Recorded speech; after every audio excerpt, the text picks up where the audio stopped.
So I take the honor of inviting Dr. EVR Raju garu onto the dais.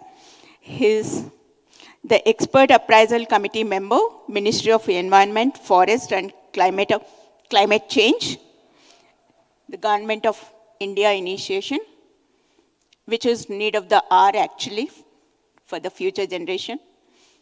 Thank you. We welcome him with a huge round of applause.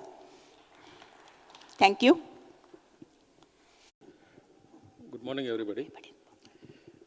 To introduce myself, as Madam was telling, I'm Dr. EVR Raju, presently appointed with the Government of India, Ministry of Environment and Forests, Climate Change, as one of the expert committee member of Industry 1 sector, which is responsible for giving environmental clearances for iron and steel, all metallurgical industries, all the cement industries, paper industries, asbestos, and leather industries. So, prior to that, I was with the Ministry of Coal as the domain expert in sustainable development. And before that, I was General Manager, Coal India Limited for a long period. And as you know that Coal India Limited is a giant mining company, and where it is the second largest employer also, besides railways. I was invited by the organizers to act as a jury for the sustainable mining yesterday, and quite a number of mining companies, the cement companies, which also have the integrated mines, limestones. They were present. I think it was around 22. It was very good presentations by all the participants, and it was a learning experience for me. So I will thank all the cement industries to give such a good presentations yesterday. And today also I have been invited by the organizers to give a talk on the sustainable mining. Right now, last 3-4 years, I am not in the mining sector. Though I worked for 30 years in mining, more than 30 years, right now I'm looking after the industry sector.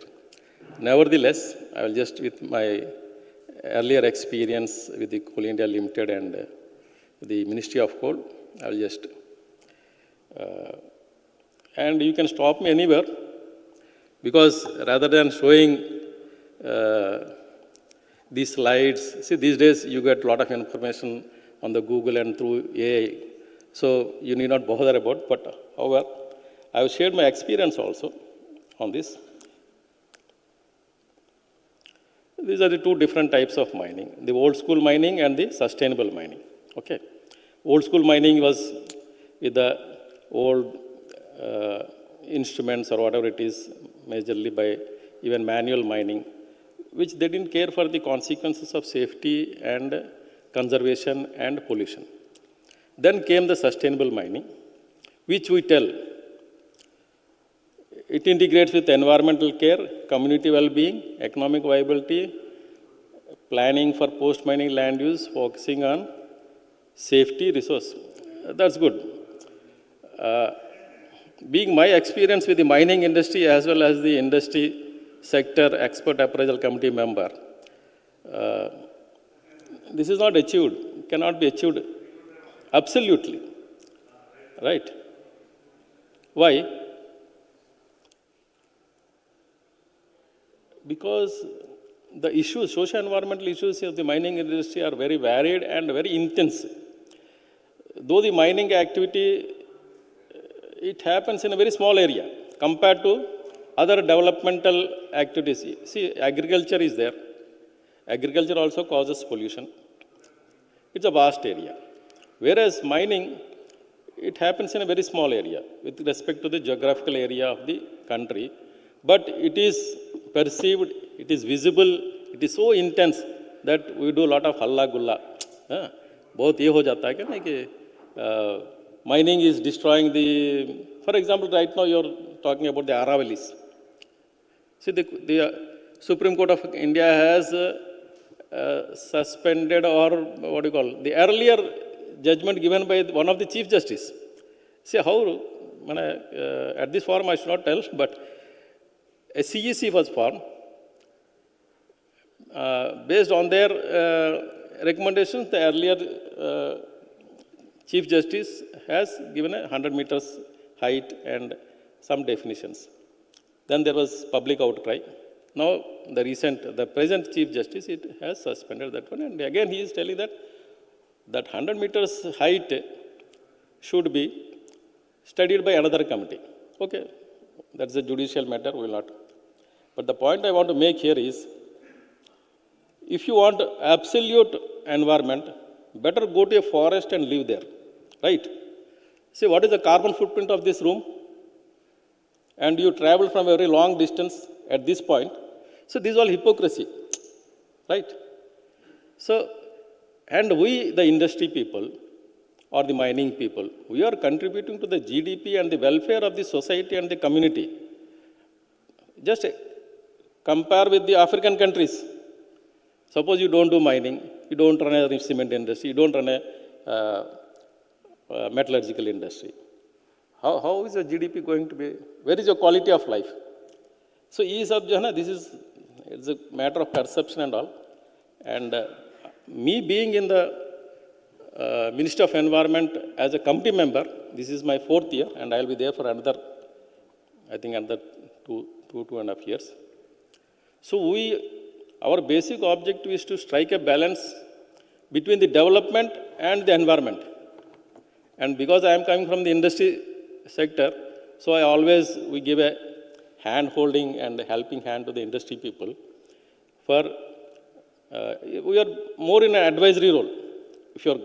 When you come for the environment clearance to our committee, if you're stuck up somewhere, we try to give some solution. That is the basic thing. So these are the various, all these socio-environmental issues of mining industry. Unfortunately, in India, the minerals, the rivers are together, right? And another big problem is the perception of the public. Whatever you see from the eyes, they believe it. Okay. Now, Delhi pollution. Recently, I went to Delhi. I didn't feel any. I worked in Dhanbad for 25 years. It is the most degraded coal field of the world. We have mine fires, pollution. Now I am fit. I am 65 years old. I am very good. So, about this Delhi, so the perception and pollution go together. So that we as industry people will have to advocate in a different manner. Of course, there is lacuna with the industry. Our compliances are not perfect, either with the EMPs or the mine closure plans. Then yesterday I also observed when I was the jury I was interacting with the participants, there is lack of environmental stewardship by the mine managers and CEOs. So I will tell, yesterday we had the inaugural session. We had 2 CEOs. They lit the lamp. They had tea. They left. They should have attended 1 or 2 technical sessions to have a better feel. That is why, in our committee, we make it mandatory for the board of directors to be present. One of the board of the director. Because who is going to give decisions? Who will give the decision? See, when the committee asks the proponents, you are the industry people, you come for a presentation, and there is a very crucial decision has to be taken with respect to the environment and social aspects and the environment clearance. So, environment people or the project people are not, they are not sufficient to give the decision. So, there, the board of directors should be there. So, that's what, even I felt this problem when I was in the Coal India Limited. So, they hand over all the basket to the environment people or the project people. So, this environmental stewardships by the CEOs is very necessary. And similarly, inadequate knowledge of the mine managers in the environment sense. So, capacity building and strengthening, it should be focused towards, if you want sustainable mining. See, if you want sustainable mining, you will have to focus on these things. And one more thing is mining operations carried without concern for socio-environmental carrying capacity. In the committee, we do give a condition of socio-environmental carrying capacity study. So when they have the, recently, I think some 3-4 months back, JK Cements has come to our committee. It's in the Panna. So they had a very serious problem. A small piece of road was there from the mines to the plant. It was dusty. I had gone to the inspection. I went to the inspection for that. Everything was good. Within the plant, housekeeping was good. In their colony, it was good. But a small, a piece of road, 2 kilometers. Then we didn't have any chance. Then they themselves asked. The consultant was Hyderabad based, BS Envirotex. So it's all how to resolve this, sir. Then we told that to a small socio-environmental carrying capacity of that road, of the 2 kilometers piece of land. Okay. So they have done it. They were struggling to evolve, sir, what to do in this. So we helped them and they came out. So this should be integrated with your EMPs. So we are stressing these days the socio-environmental carrying capacity of the region, right? And stakeholder engagement, that you're doing very good. That's no problem. Yeah, the main question is whether mining can be sustainable. As I told, absolutely, if you want sustainability, no. There's no 100% sustainability. Because the definition of the sustainability tells you that it has to be present needs and passed on to your next generation. But your resources are finite. Are there any resources except the renewable energy? Are there any finite resources? Do you have the iron ore indefinite resource? Is the coal indefinite resource, infinite resource? Or is the limestone infinite? They are going to be exhausted someday or the other. So rather than calling sustainable mining or sustainable development, let's call green. We have to focus on a greener one, right? So while the term sustainable mining is debated, the industry should keep in mind that we are moving towards a greener and more responsible practices, which is striking a balance between development as well as your environment. Okay? These are the major enablers which could drive your sustainable mining in India. Technological adoption, significant regular reforms, and a strong focus on ESG, environment, social, and that is the 3 Ps, planet, profit, and people. We'll have to take care of those. Technological advancements is automation and digitization. Already some of the industries have started AI, IoT, machine learning, drones, satellite imagery, etc. Then electrification of operations, EV vehicles, EV machinery, HEMMs, and using RE energies, renewable energies.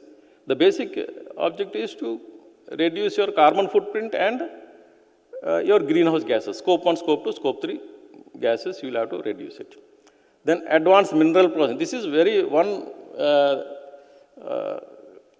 crucial thing, your waste management. So that we have to do. Right now, our economy is running in a linear, linear productivity. We'll have to adopt circularity, right? And policy and regulatory reforms, yes, the government is doing quite good things. There are a lot of amendments in the MMDR Act. Then in 25, the National Critical Minerals Mission has been started, and you have the environment clearance. All of you know that the Parvesh portal, and we are trying to more simplify and make it transparent.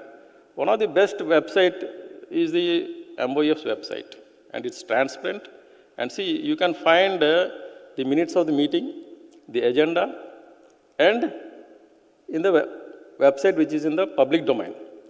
Now, this is causing a problem to the industries as well as the regulators like us, to the ministry also. How? There are a number of RTI activists and NGOs. maybe I should not call them, some of them are agenda driven. They have some other interest. And they engage college going students or some, they read the environmental management plans very thoroughly, very thoroughly, and they take out all the negative points of your projects, I'm telling. And they put it as a complaint to us. Immediately, now I am having a meeting on 7th and 8th. So I will be getting mail, some complaints, maybe tomorrow or day after tomorrow. As soon as the agenda is put in the website, Ministry of Environment website, there are some complaints. So, however, because due to our experience and we can filter them, which is genuine and which is not genuine, and we take care of them. But still, what happens is, there is a time lag with your industry people. Now, because ours is a democratic country, so if anyone is raising a grievance or putting a question, we'll have to give that. So we ask the project proponent, you people, industry people, please give a reply for this one, right? So that will, maybe the project will be deferred for 15 days or 1 month. And deferring a project for environment clearance, if it's a big one, if you are listed in the stock exchange, it reflects. And there's a problem, there would be a problem with your promoters and bankers also. So we try to not defer projects, we try to do it. And the star rating of mines, this is a very good thing. Yesterday I have seen during my juries this one. And almost all the industries, they have got the star rating. This is a good thing. So, and the policies, and they are evolving. They're still evolving. And government, Ministry of Environment, right now we'll be having, maybe in another 1 year, you'll be having a circular or a small act on the circularity, right? Social and governance initiatives is another important thing. That's community engagement and development, because you can't ignore the community surrounding your project. Adherence to global standards. Of course, there are good standards, and you can tie up with these guidelines of the ICMM or UNEP, UNDP, UNITAR. There are a number of who are doing best practices. Then workforce development. That is, the industry should have a interaction with the academia, with the universities, and so that the knowledge is transferred from the universities and the institutions to the industry. Finally, for the welfare of the society. These are the various pathways of sustainable mining: renewable energy, electrification, circular economy, water and waste management, carbon capture, land rehabilitation, community and social responsibility. These are the basic. This is one point, because I made a separate slide here, because even the Ministry of Environment is studying very thoroughly, and we are, all the committees, there are about some 7 to 8 committees, the Ministry of Environment, and we are asked the feedback that in the coming maybe 6 months or 1 year period, we are going to stress on circular economy. See, somewhere we have to bell the cat, because the waste generation is becoming more and more, and you will have to bring it into the loop, circular loop, rather than right now we are in the linear pathway. So every byproduct or a material which comes out, it has to come into the circularity. For example, waste as a resource, urban mining. Urban mining, lot of resources you have in your laptops and used laptops, mobiles and all. One very interesting project has come to our committee by the Hindalco people. They are going to set up a recycling project in Gujarat. And we were also very happy, and they are going to collect all the waste materials, especially the computers, because a lot of critical minerals, even you get gold from the laptops, right? Then it's a closed loop system, product design, repurposing of assets, right? These, you can get it. This is just a framework of the action plan for sustainable environment. This has been formulated by me when I was in the Coal India Limited. With the Ministry of Coal, they asked me to just when I was for a very brief period with the Ministry of Coal after my superannuation from Coal India Limited. They asked me to the Secretary, Ministry of Coal, why don't you just formulate a action plan? So with my experience in the mining industry, I just formulated a few points. Yeah, these already we have discussed.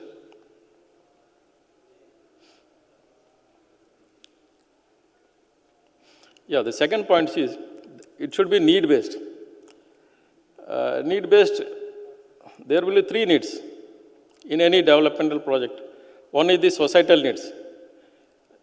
The need should cater to the public and the society. Another is your nature's need. You can't grow apples in Hyderabad, isn't it? So there's a land capability, something like that. Similarly, so you'll have to, the need should be for the people, for the land, and for the country, for the policy. Government is framing some policies, and the industry and academia and the regulators, we should cater to those policies. We can't deviate from those policies.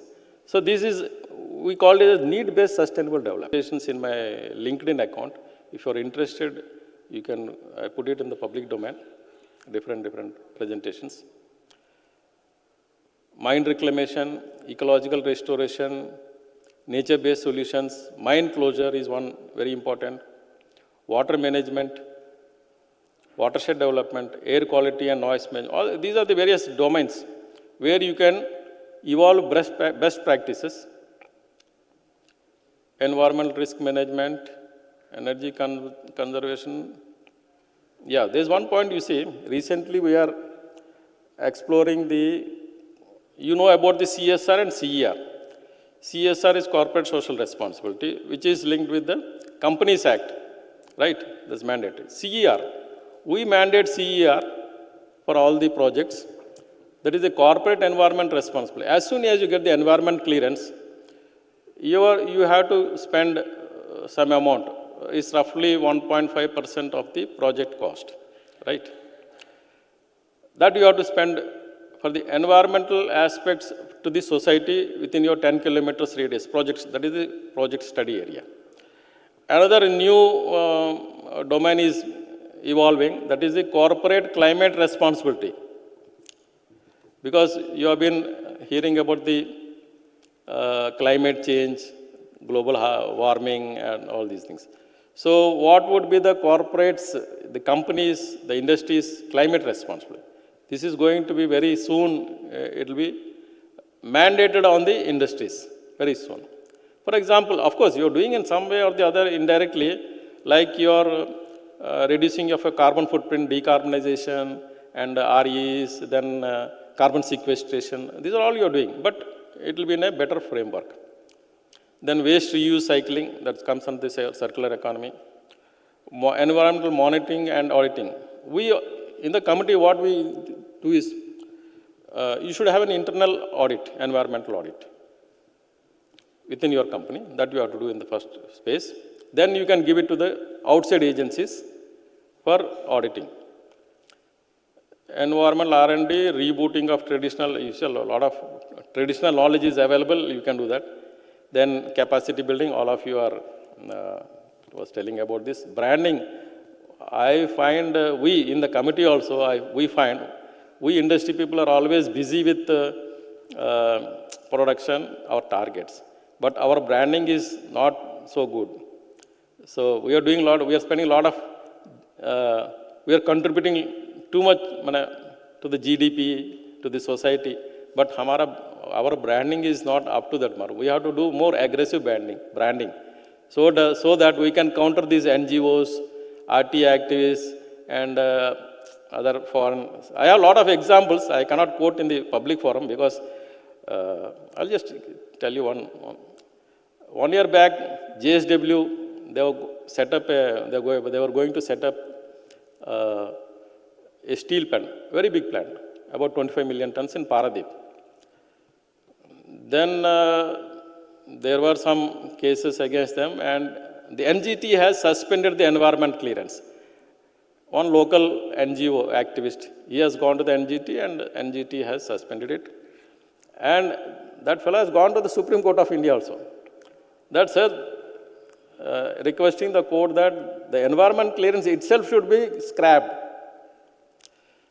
But the Supreme Court has told that nothing doing like that. They sent back that project back to our committee again, okay, for reviewing it. Then our chairman has constituted a subcommittee, and that subcommittee, I was one of the members. We very thoroughly checked that one. Why, what is the pros and cons and all these things. And when we started investigating and exploring, there were some foreign hands involved in that. Because it's a competition, business competition, right? So finally, there were 4 subcommittee members in that we studied, and finally we gave. It's an environmental legal case study, rather than that one. So this is just one example. So unless you do your branding aggressively, all the industry people, we suggest being ministry regulator member, I will, suggest you all that you should do aggressive branding not only for your product, but also against your some vested interests. These are the various points. First is establish environmental accountability at the management levels. This is very important. See, unless accountable, see, you can convert this environmentally sustainable, both. Unless there is an accountability at the management level, things are not going to roll smoothly. Ensure participation with the stakeholders. You have to do that one. Socio-economic impact assessment and planning. Because unless you make your surrounding society happy, otherwise you will become an island in an ocean. Okay? For that reason, you have to do socio-economic impact assessment and planning. Adopt environmentally sound technologies and best practices, as I have given some examples. Reinforce infrastructure, training and skills in, that is again, at every level. Right from your worker to your manager, to your middle management and the top management also, your CEO. Training and capacity building is very much necessary. Environmental management to include early comprehensive EIS that you are doing as well. Encourage long-term investments in the best technologies. Then, because these are only generic points, the last point is you have to do site-specific, because every site is different and every project is different. They will be requiring very particular sites, because that is why when you get the environment clearance condition, you have 2 types of conditions. Specific conditions, general conditions. Right? Specific conditions are for the project specific. General conditions are in general. So for every point I have just detailed, I will not go because it's not simply reading. I will leave the presentation here, and you can very well take this presentation.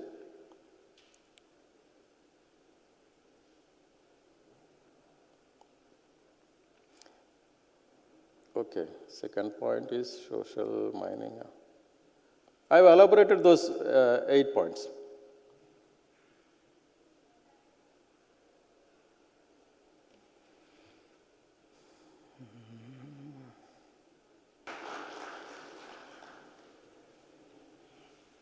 Any questions? Yeah, from any regulatory point of view or other things, you're free to ask. Because when you're coming to the committee, I'm a different person. Because I'm sitting on the other side of the committee. So,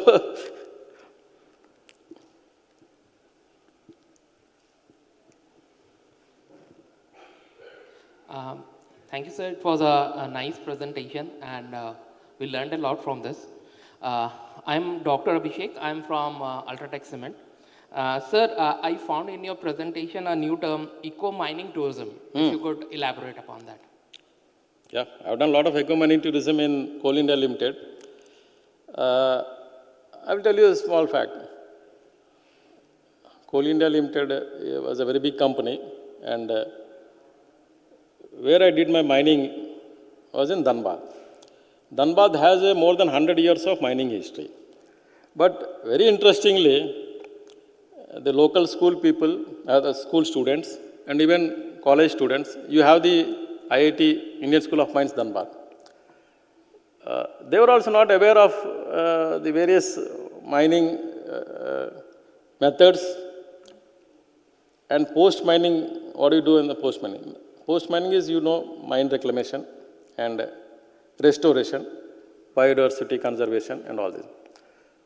And as per the mine closure plans, and it's a mandatory under because for you limestones and other things, you go to the IBM. We were going to the Ministry of Coal for mine closure plans. So we'll have to do that. The dictum of reclamation is, mine reclamation is, bring back your land to the original situation or better than that. Most of you, I think maybe you're from mining engineers or from the industry side. So you'll have to make it as similar, because before mining, let us assume that it is a forest area or maybe an agricultural land. So post-mining, you'll have to bring it back to that scenario, or again, better than that. And definitely we are doing better than that. Yesterday also I have seen various cement industries while I was acting as the jury. It was wonderful, it was good, commendable. Green belt and many other things. But the general public is not knowing. You raise the question, you tell me that how many of your surrounding public visited your mine or your cement plant? Is it open to the public? No. So this is called tourism. Industrial tourism. See, there are religious tourism, seashore tourism, वो सब है. But why don't you organize industrial tourism or mining tourism, eco-mining tourism? And I found when they came to our mines, see, we had a mine here, the contemporaneous reclamation. As the mine moves forward, we do, the backside is, it is reclaimed, everything is made green. So the students and the school-going students, or even, they were surprised, and they were telling, sir, we lived in Dhanbad, we do not know this one. They used to see big dumpers, 120-ton dumpers. The size of the wheel is itself the size of a jeep. And you have the drag lanes, you have the shovels and all, HEMMs. So they were very surprised. So we used to write to all the schools in that area, to the principals, please send your students for this a visit. That's what we call as the eco-mining tourism. And we used to make a small leaflets or small handouts. So that when, and interestingly, some of the students, they were very happy to take up their project work also. So this is what eco-mining tourism. And now, when we give the environment clearance, we mandate or we give a condition in setting up eco parks, river fronts, lake fronts, pond rejuvenations. So because water is one wetland conservation and wetland protection. So if your industry decides a river, we give a condition that you will have to take care of that river. So why don't you make a river front? See, as I told in the beginning, perception is all what matters. What you see is what you believe. So आप ऐसा करिए कि people also like it. So that I have called it as eco-mining tourism, or you can tell it as eco-industrial tourism, right? Yes. Anybody else? Oh, please.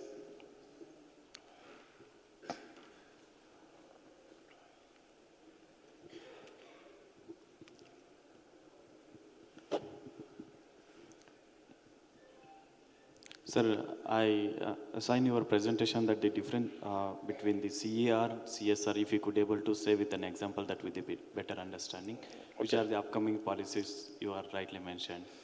Right. CSR corporate social responsibility, you have to allocate 2% of your PAT, profit after tax. It is mandated under the Companies Act. You are bound to, but once you start getting your profit or after your production starts, that is called corporate social responsibility. CER, there was a circular by the Minister of Environment and Forest. Clearly, there is some different ranges. If your project is 1,000 crores, so much of CER, you'll have to spend 1.5% or 1%. And if it is more than 10,000, it is 0.7%. But later on, some of the industry people, they have approached the high courts, and that was withdrawn. That CER circular has been withdrawn. I think it was somewhere in 2010 or something. I'm not remembering exactly. But nevertheless, the circular was amended, and in the last paragraph, they said that it is left to the due diligence of the committee for us. So still we mandate that CER. That is corporate environment responsible. Because, see, you are taking something resource. The corporates have a responsibility towards the environment. The CSR is your responsibility towards the society. Setting up of schools, education, medical facilities, roads, etc. There are some other things in CER. Example is avenue plantation, social forestry, then your REs, solar panels for the villages, right? And environmental education campaigns. So there are a number of things. I have a separate presentation. It's just my LinkedIn account is there. I have a separate presentation on CER.